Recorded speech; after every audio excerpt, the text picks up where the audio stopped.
ព្រោះតែស្រឡាញ់ទើបមានការហួងហែងព្រោះតែស្រឡាញ់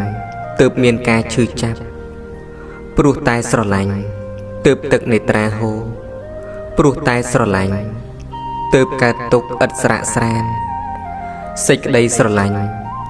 វាជាបទដ្ឋាននៃសេចក្តីទុក្ខសេចក្តីស្រឡាញ់ធ្វើឲ្យរវល់គឺរវល់ក្នុងការហួងហែងថែរក្សាការពារអ្វីដែលខ្លួនស្រឡាញ់សេចក្តីស្រឡាញ់ធ្វើឲ្យខ្លាចគឺខ្លាចបាត់បង់មនុស្សដែលខ្លួនស្រឡាញ់ឬវត្ថុដែលខ្លួនស្រឡាញ់សេចក្តីស្រឡាញ់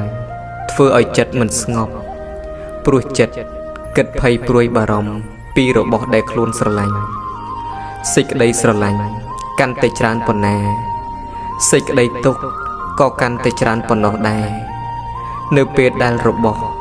ឬមនុស្សដែលកូនស្រឡាញ់បាត់បង់ទៅប៉ុន្តែកូននឹងគ្មានសេចក្តីទុក្ខសោះប្រសិនបើរបស់ឬមនុស្សនោះមិនមែនជាទីស្រឡាញ់នៃកូន